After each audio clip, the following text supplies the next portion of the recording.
નમસ્કાર મિત્રો, જય હિન્દ, જય ભારત. સ્વાગત છે તમારું આપણી યુટ્યુબ ચેનલ મિસ્ટર વિજયભાઈ એજ્યુકેશનમાં. તો મિત્રો, પેન્શનરો અને કર્મચારીઓના મોંઘવારી ભથ્થામાં 144% વધારો.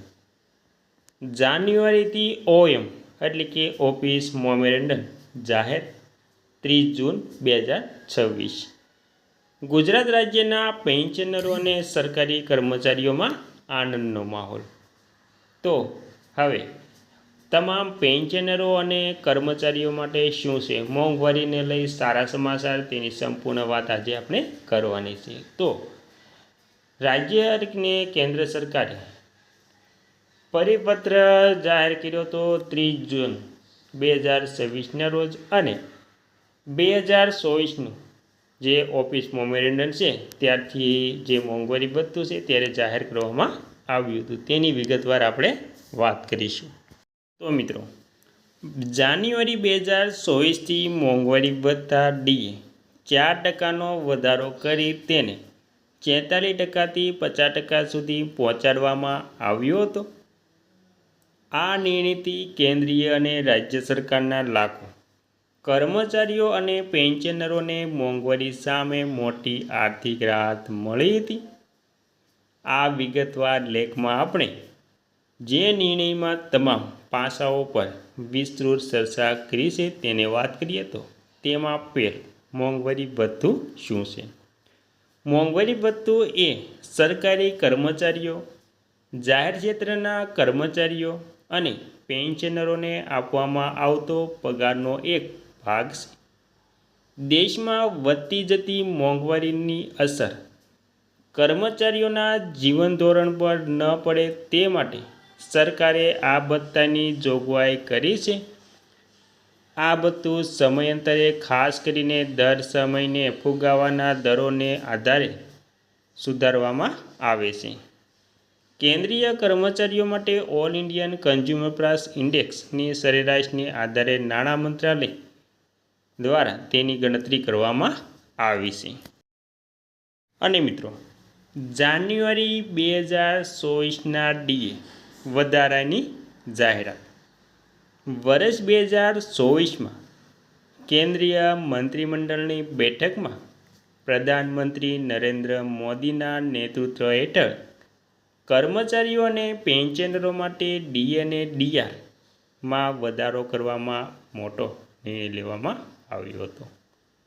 આ સુધારા અંતર્ગત મોંઘવારી ભથ્થામાં 4%નો વધારો કરવામાં આવ્યો હતો.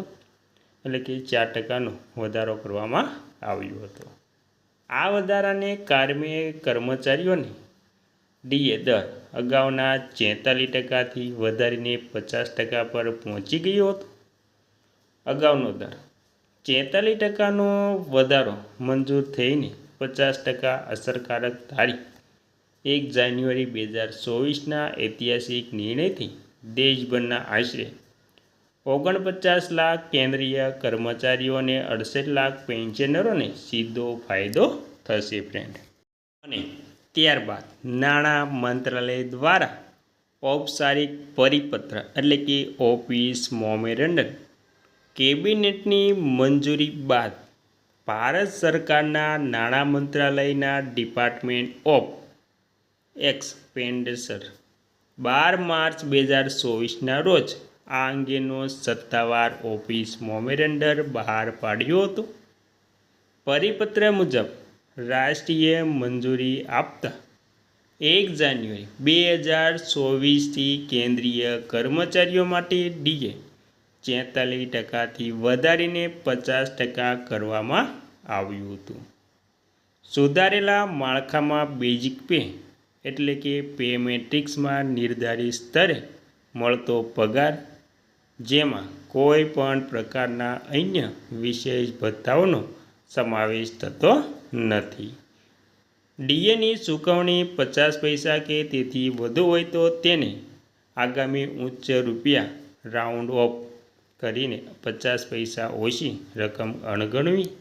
અને ત્યારબાદ ગુજરાત સરકારનો નિર્ણય અને ઠરાવ. કેન્દ્ર સરકારના પગલે ગુજરાત સરકારે પણ રાજ્યના કર્મચારીઓ માટે ડીએ વધારાની જાહેરાત કરી હતી. ગુજરાતના મુખ્યમંત્રી ભૂપેન્દ્ર પટેલની અધ્યક્ષતામાં રાજ્યના કર્મચારીઓ અને પેન્શનરો માટે 4% ડીએ વધારાનો મહત્ત્વનો નિર્ણય લેવાયો હતો. અને મિત્રો, આ નિર્ણયના મુખ્ય લક્ષણો આ પ્રમાણે જોઈએ તો તેમાં આ વધારાનો કેન્દ્રના ધોરણે 1 જાન્યુઆરી 2024થી અમલમાં આવ્યો હતો. 7મા પગાર પંચ હેઠળ આવતા આશરે 4.71 લાખ કર્મચારીઓ અને 4.73 લાખ નિવૃત્ત કર્મચારીઓને આ લાભ મળ્યો હતો. રાજ્યના નાણાં વિભાગના આદેશો અનુસાર જાન્યુઆરી 2024થી જૂન 2024 સુધીના એરિયર્સની રકમ 3 હપ્તામાં ચૂકવવામાં આવી હતી.